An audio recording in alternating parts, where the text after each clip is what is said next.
Hola, it's Rachel from Waitke, your Spanglish podcast de confianza. When we started this podcast, I had no idea how much work went into it. Recording, editing, designing logos, managing socials. Each day brought a new challenge. Starting something from scratch is exciting, pero it can also be very overwhelming. That's why I wish I had something like Shopify back then. Shopify is the commerce platform behind millions of businesses around the world, and it's also perfect for anyone getting started. Build your online store with Shopify's professional templates, and let their AI tools help write descriptions, polish photos, and generate headlines. Shopify's got your back with inventory, shipping, returns, and all the not-so-glamorous parts of running a business. If you're ready to sell, you're ready for Shopify. Turn your big business idea into with Shopify on your site. Sign up for your $1 per month trial and start selling today at shopify.com/sonoro. Go to shopify.com/sonoro for more information.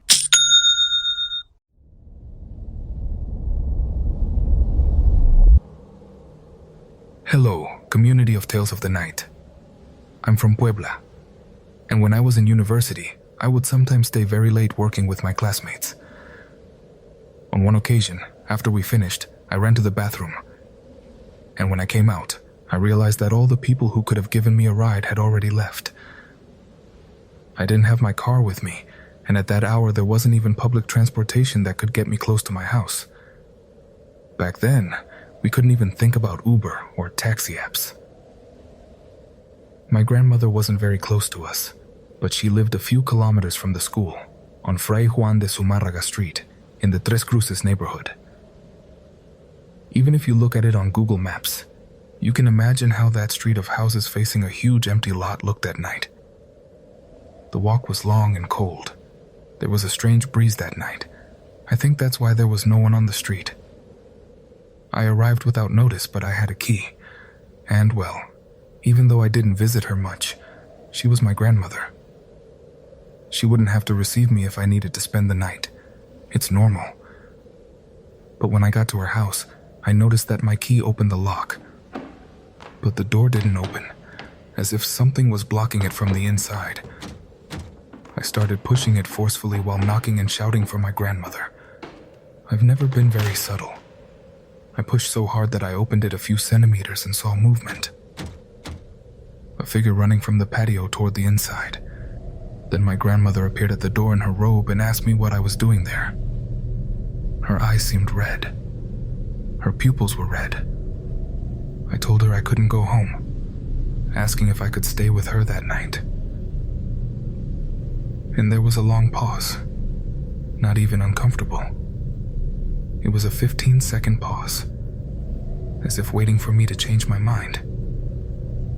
"Give me a moment," she said. And she closed the door in my face. But I managed to see. I swear I managed to see something through that crack in the door in that fraction of a second behind my grandmother, in her patio. I saw light, reddish light, and I saw three figures of naked ladies forming a triangle. I swear I saw it. I thought something weird was happening. That my grandmother would open the door uncomfortably and introduce me to her embarrassed friends because they were discovered. Something very strange. But when she opened the door a few minutes later, there were no other people. There was no trace of anything strange in the patio. The house, however, smelled of herbs and incense that was too strong. When my grandmother died about 5 years later, we were surprised that she left the house to one of her friends, with everything that was inside. It was all she had. We never went back. If anyone lives in that area, please pay attention to the sounds you hear at night, especially if there's fog, especially if you notice the glow of red candlelight over the wall of a house.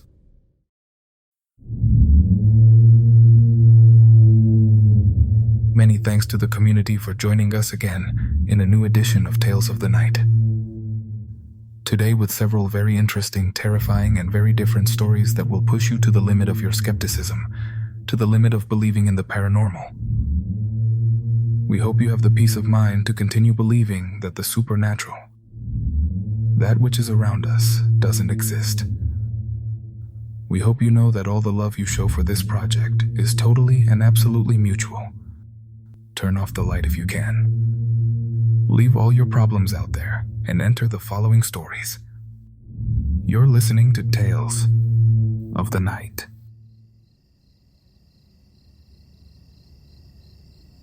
Very good evening, community. I'm glad to be able to share a paranormal experience for the second time. This time with my entire family as protagonists. You see, I've always been passionate about hiking. And as I shared in my previous story, I traveled almost entirely through Cerro de la Estrella, which is located in the Iztapalapa delegation in present-day Mexico City. Something particular about this hill is that one of its accesses is in the San Nicolas Tolentino Civil Cemetery. Of course, that entrance could be considered clandestine, since the collapsed wall at the back of the cemetery is, or at least was, what allowed access to the hill. I should clarify that when I decided to take my entire family, I had already done the route and explored the area, so I knew which direction we should take to reach the summit where the pyramids are located. Being a tourist site with paved roads to descend safely, the story I'll share with you dates back to 2017. Back then, my 2 children were in middle school and got very excited when I told them we were going to explore the hill. They got even more excited that weekend because a year earlier we had adopted a very playful, very sweet puppy that we called Kiki, and she would accompany us on the walk. So we were all happy and nervous, since for my husband and children, it was the first time they would cross the cemetery. By 3 p.m. on that Sunday, we were already at the foothills of the hill. We stopped to eat the sandwiches we had prepared, admire the view, and enjoy the silence of the place.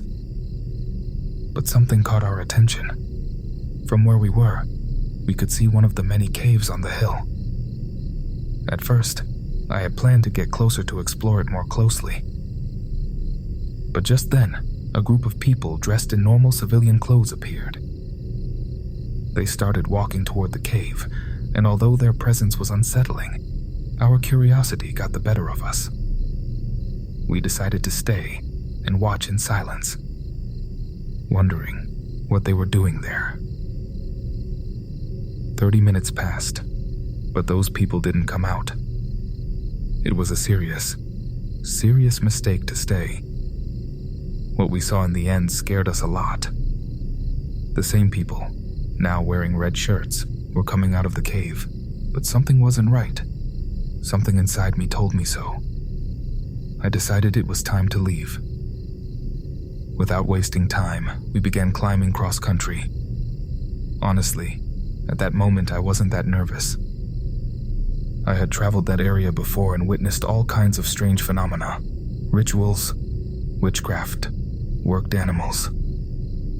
But now, something felt different. The route I knew, which had always been difficult but possible, began to transform into a nightmare. The earth was literally crumbling under our feet. We would take a step and our legs would sink into the ground, making each movement more exhausting than the previous one. My husband and son were the first to collapse physically and mentally.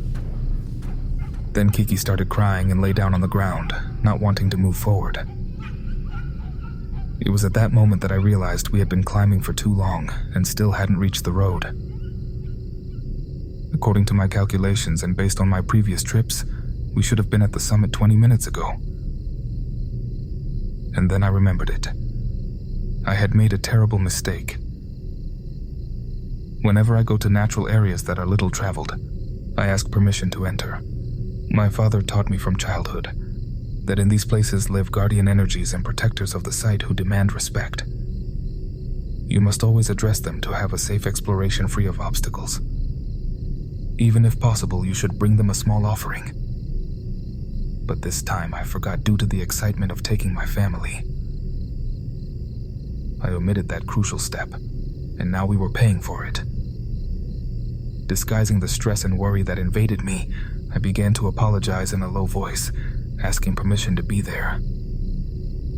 With courage, I told my husband and children that they shouldn't be afraid, that they had to be strong, and that we would soon get out of this. But my words had totally the opposite effect. My son burst into tears. He told me he couldn't anymore, that he simply couldn't walk anymore.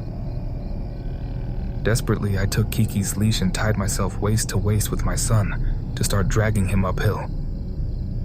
The sun was already setting, and if night caught us there in that place, something bad was going to happen to us. I was sure. By that point, I felt that what was holding us back wasn't just for not asking permission. Something else. Something very strong was preventing us from leaving. With all my strength, I began to pray. I asked my husband to do the same. We resumed the climb, that exhausting climb. To my surprise, 15 minutes later, I saw the road railing in the distance. And at that instant, I felt my soul return to my body. We had made it. What shouldn't have taken an hour and a half became a 3-hour odyssey. But the strange thing doesn't end there. At that moment, we didn't notice it. But when we started descending on the road, we saw that many people were walking alongside us. Some children, a couple, a few families, all alongside us. It seemed normal because many people go for walks on the hill. But when we reached the exit with night upon us, one of my children asked, "Hey, Mom, what about the people who were coming down with us?" I looked around. There was no one. Not a single trace of those people, just the 4 of us and Kiki, and an overwhelming silence. That afternoon, we couldn't even hear the crickets. I like to think that those people we saw at the end were taking care of us. They were guiding us so we would arrive safely at the exit. Because I confess that, after the tension of having run so much danger on that slope, feeling accompanied, feeling that we weren't alone there, calmed me down and gave me the confidence that we would come down safely. And so we did. Hola, it's Rachel from Wait Que, your Spanglish podcast de confianza. When we started this podcast, I had no idea how much work went into it. Recording, editing, designing logos, managing socials. Each day brought a new challenge. Starting something from scratch is exciting, pero it can also be very overwhelming. That's why I wish I had something like Shopify back then. Shopify is the commerce platform behind millions of businesses around the world, and it's also perfect for anyone getting started. Build your online store with Shopify's professional templates and let their AI tools help write descriptions, polish photos, and generate headlines. Shopify's got your back with inventory, shipping, returns, and all the not-so-glamorous parts of running a business. If you're ready to sell, you're ready for Shopify. Turn your big business idea into with Shopify on your site. Sign up for your $1 per month trial and start selling today at shopify.com/sonoro. Go to shopify.com/sonoro for more information. Good evening to the best community. My name is Gerardo Rodriguez, and I live in Mexico City in the Álvaro Obregón municipality. My story is related to La Llorona and the different occasions when she has made herself present in my life. I should mention that when I was young and lived in my parents' house, it was located near a river. We always heard the tradition that La Llorona tends to appear in these places, and during the more than 20 years I lived there were several times we heard her. However, some of those times were more special, and I'll tell you about them right now. The first time I heard her, I was approximately 16 years old. I had gone out partying with my friends, and back then we were very party-oriented. We liked to drink and dance until the early hours of the morning. That night I returned late, around 4:30 in the morning. My parents' house is located on a walkway almost next to a ravine, and according to the stories we've always heard, these places are more prone to paranormal experiences, encounters with entities like La Llorona, or at least hearing her. I was going down the stairs of my house's walkway, which seemed eternal to me, when suddenly I felt a blast of freezing wind, and within the wind, a lament was heard. It gave me chills, but I didn't feel fear. Maybe because of the alcohol I had in me. I didn't react with panic. When I got home, my mother, as always, had stayed awake waiting for me. I told her what I had heard while going down the stairs. She laughed and with some mockery said, "See what happens to you for being drunk at these hours?" And I, with the confidence and bravery that the party gave me, responded, "Well, it didn't scare me. I would have even offered her a beer." My mother looked at me very seriously and warned me not to talk nonsense, because the day I really had her in front of me, I wouldn't continue with my jokes. After saying that, angry, she sent me to sleep. And this brings me to the second occasion I heard her, when I was 21 years old. At that time, I was already married to my daughter's mother, Lisbeth. My parents rented us some rooms on the top floor of the house. My cousin Paco also lived on that floor, in a small dwelling next to mine. Our rooms were connected. One night I heard again the same lament I had heard years before. My bedroom had a huge window of approximately 2 meters high by 2.5 meters wide, and my headboard was right in the middle of that window. Because of this, every time the elements and the howling of dogs were heard, the sound was amplified inside the room. Days later, I told my cousin Paco about the lament I heard in the early morning hours. I told him it wasn't so strange to hear her, and we decided to make a bet. The next time I heard it, I would wake him up so we could go out together to look for La Llorona. And well, community. The occasion didn't take long to arrive. One early morning, the lament was heard again. I got up quickly and shouted, "Brother, wake up! La Llorona is calling. Let's go look for her." Paco, half asleep, responded with fear, "No, brother, you're crazy. If you want to go, go by yourself." But I just mocked him. I told him he was a coward. I bothered him like that for several days, calling him a coward every time I had the opportunity. But what I didn't know was that time later I would have to face the worst experience of all. The worst visit from La Llorona.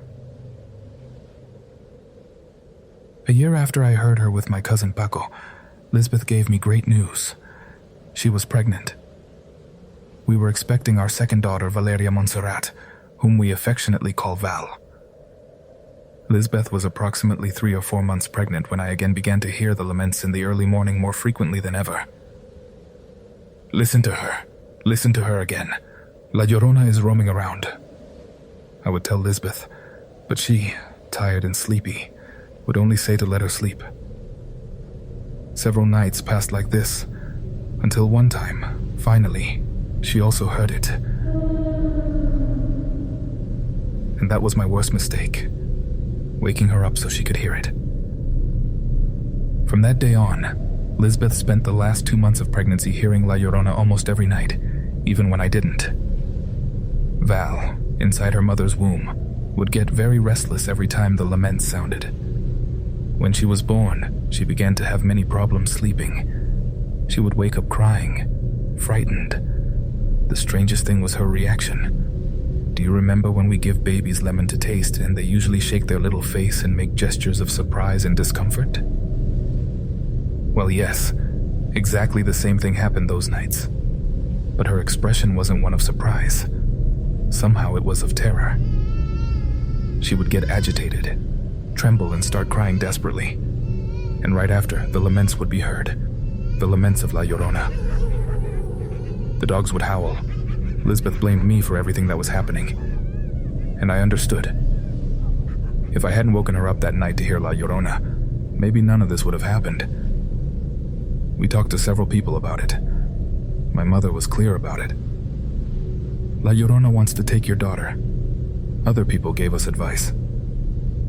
They recommended putting open scissors under her crib mattress, doing cleansings and blessings every night, placing a deer's eye on her, leaving the Bible open to a specific psalm, among other things, We did everything possible. For a while, things improved. But she continued waking up at midnight, and she always did it before the distant, sometimes almost imperceptible, cursed lament began. The only thing that made us endure the fear was that we baptized her from a very young age. Over time, we started joking, saying that La Llorona was Valeria's godmother. I don't remember exactly at what age these episodes stopped happening, but I can assure you that Val was at most 2 years old when this ended. Now that she's grown up, I sometimes tell her everything that happened when she was a baby, and laughing I tell her, "When your godmother, La Llorona, came to visit you." She laughs and just asks me with curiosity, "How were those years?" I hope someday you can include this experience in Tales of the Night. We listen to you as a family after school and work to have dinner and listen to the stories. When the episode ends, we like to debate and share theories about what was told. So greetings to everyone in the community from Mexico City. Hola, it's Rachel from Wait Que, your Spanglish podcast de confianza. When we started this podcast, I had no idea how much work went into it. Recording, editing, designing logos, managing socials. Each day brought a new challenge. Starting something from scratch is exciting, pero it can also be very overwhelming. That's why I wish I had something like Shopify back then. Shopify is the commerce platform behind millions of businesses around the world, and it's also perfect for anyone getting started. Build your online store with Shopify's professional templates, and let their AI tools help write descriptions, polish photos, and generate headlines. Shopify's got your back with inventory, shipping, returns, and all the not-so-glamorous parts of running a business. If you're ready to sell, you're ready for Shopify. Turn your big business idea into with Shopify on your site. Sign up for your $1 per month trial and start selling today at shopify.com/sonoro. Go to shopify.com/sonoro for more information. I'm from Bogota, Colombia. Bogota is a city where motorcycles are widely used as a means of transportation. What I'm going to tell you happened when I was 19 years old and had just bought my first motorcycle, fresh from the dealership. The excitement and desire to ride were too great. So much so that on a Tuesday at 10 in the evening, I called a friend and proposed going to a ghost town. From what I understand, that place was actually a factory where the employees lived in the same facility, so in its time it was practically a small city, a little town. However, today it is completely abandoned, the factory. But in the 70s or 80s, I'm not sure of the exact decade. What I do know is that for a long time, that site has been talked about as a place full of paranormal activity. There are many stories about apparitions and strange experiences that those who have gone to explore have lived through. My friend and I didn't think much about it, and without giving it too much thought, we left for the ghost town on my new motorcycle. After driving for approximately an hour, we realized something very strange. We had taken a completely different route than we expected. Instead of going toward the ghost town, it seemed like we were heading to another city. The road was a narrow highway that gradually began to look more like a town with farms. But the strangest thing was that all the houses and farms we passed were completely dark. There wasn't a single light on. At that moment, we tried to check the GPS on our cell phones. We had no signal. It was as if we had entered a place outside of all connection. We had no other option but to keep moving forward, hoping to find a main road or run into someone to ask how to get back. To not feel afraid, we started joking about the situation. We laughed and made jokes, trying to convince ourselves that nothing was happening. But as the minutes passed, the discomfort grew. Everything was too quiet. After riding for another 30 minutes, we finally found something notable. It was a small statue of the Virgin placed on a wall with a light that dimly illuminated it. We stopped to observe it, and suddenly the light began to flicker. We stayed silent for a moment, Then we laughed nervously and made a joke.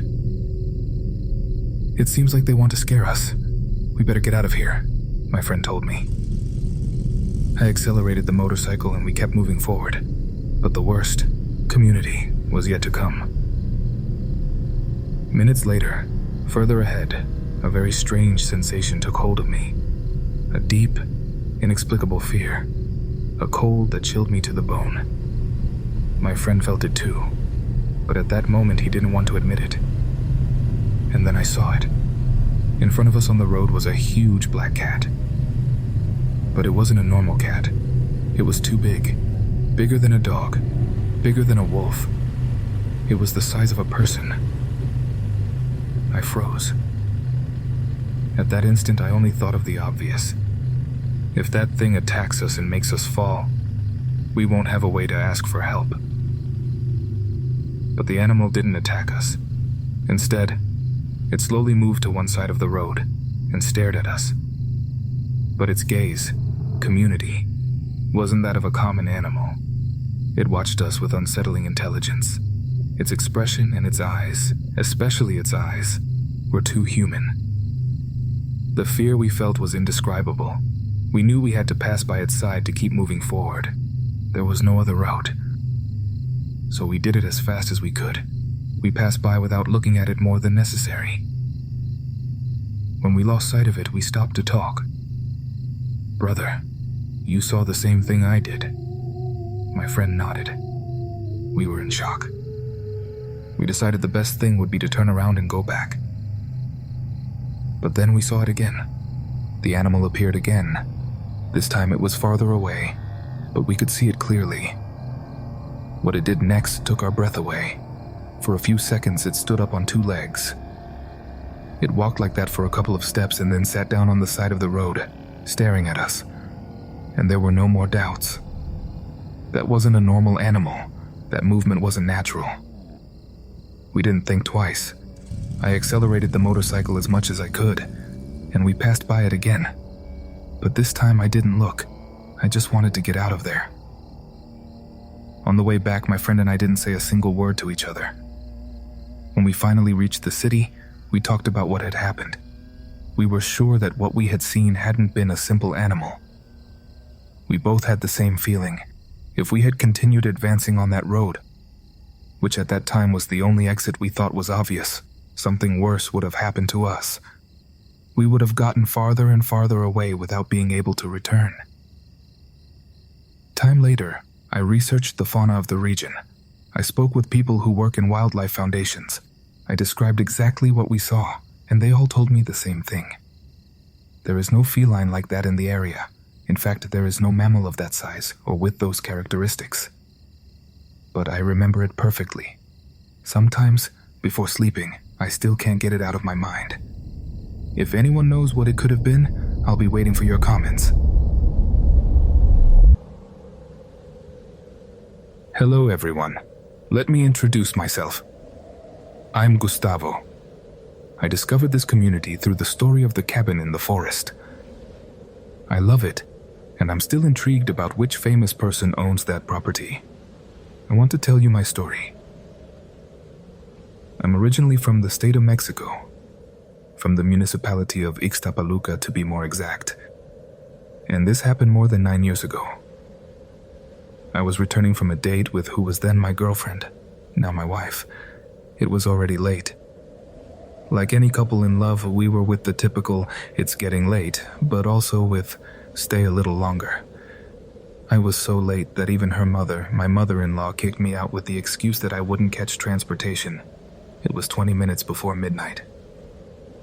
Back then, my wife lived on the other side of the hill, famous for having a peculiar shape. Although unfortunately due to urbanization, it's almost losing it. I'm referring to Elephant Hill. I lived on the other side of the elephant. I ran very quickly to catch my transportation on the Mexico-Puebla highway and got off at the nearest stop to go to my house. My home was located in the middle of the neighborhood. I hurried to cross the bridge with the fear of being robbed. Like a good Mexican, I joined the main avenue that crosses the entire neighborhood and takes you to the Mexico-Puebla Federal Highway. That avenue in some sections is shaped like an L. It's not a straight line. In some parts, you hit a wall and have to turn right to go back up and continue. Just like after 10 or 11 blocks, you hit a wall. Those who are residents of the municipality and the neighborhood will know that there are some schools there, an elementary and a middle school. Past the schools is the neighborhood's subdelegation. Since I was a baby, I've been very susceptible to the paranormal. Hearing, seeing as a child, even talking to them on some occasions, and now feeling their presence. When I entered the main avenue, I started walking fast. My mother taught me to always walk fast. My wife says I don't walk, that I run. And when we go hand in hand, she says she's flying from how fast I go. With this fast pace and for security, I never walk on the sidewalk but on the street where cars go, precisely because of crime. But at that moment, I didn't think that would be the least of my problems. Passing the first 2 streets, I could still hear the noise from the highway. The vehicles and trucks passing at that hour, or dogs barking in the distance, the typical night sounds. But as I advanced through the streets, there came a point where nothing could be heard anymore. The silence was such that I could hear my breathing. I started to feel a very strange chill run through me from my back to my feet, as if it had suddenly become very, very cold. I also started to feel slow, like in a nightmare where you can't move forward. I felt like I couldn't walk fast, that I was taking very slow strides. In the distance, I could see the wall of the elementary school where I had to turn to continue on the avenue. And as I advanced without stopping, I felt the presence of something, someone behind me. My subconscious told me, don't look back, don't look. Whatever happens, don't look. As I kept advancing, walking slowly, I no longer felt just one thing. There was no longer someone behind me. There were several, and as I advanced, the sensation also got closer and closer. I felt them very close.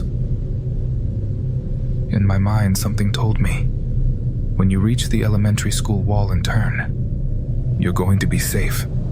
These things won't follow you anymore. You just have to get there. Just there, step by step. I don't know how, but it was like something repeating to me. But when I was almost at that point, I started to hear laughter.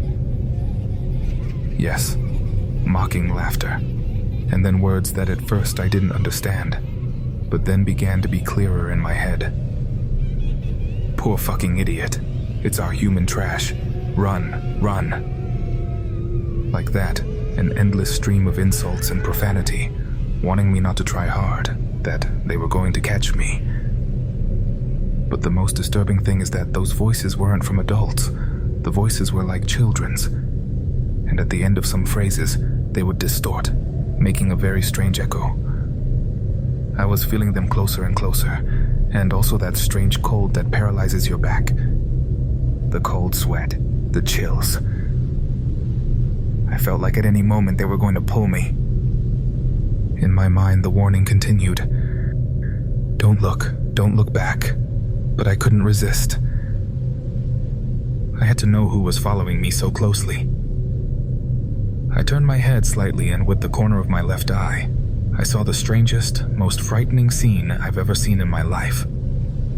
I calculated there were about 10 children of different sizes, wearing different types of clothing, but all elegant and from different eras, boys and girls. But the strangest thing, although I turned for just a fraction of a second, what I saw was completely evident. It was clear that those children didn't have normal eyes, that they didn't have corneas. There wasn't something in their gaze. Their eyes were completely black, very, very, very dark. And they were all running, smiling, showing white and perfect teeth. Not like ours.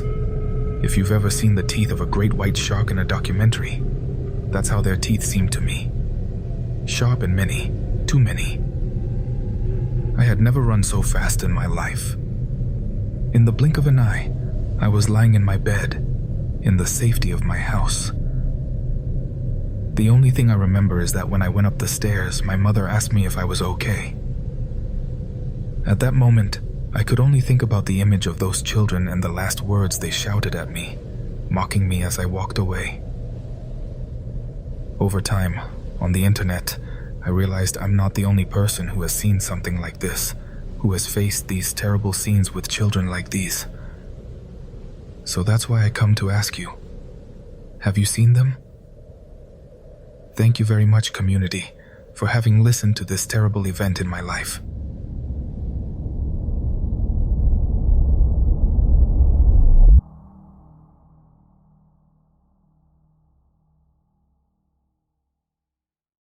Hola, it's Rachel from Wait Que, your Spanglish podcast de confianza. When we started this podcast, I had no idea how much work went into it.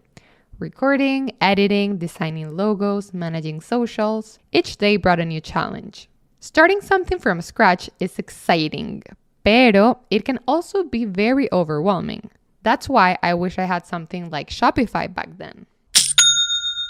Shopify is the commerce platform behind millions of businesses around the world, and it's also perfect for anyone getting started. Build your online store with Shopify's professional templates, and let their AI tools help write descriptions, polish photos, and generate headlines. Shopify's got your back with inventory, shipping, returns, and all the not-so-glamorous parts of running a business. If you're ready to sell, you're ready for Shopify. Turn your big business idea into with Shopify on your site. Sign up for your $1 per month trial and start selling today at shopify.com/sonoro. Go to shopify.com/sonoro for more information.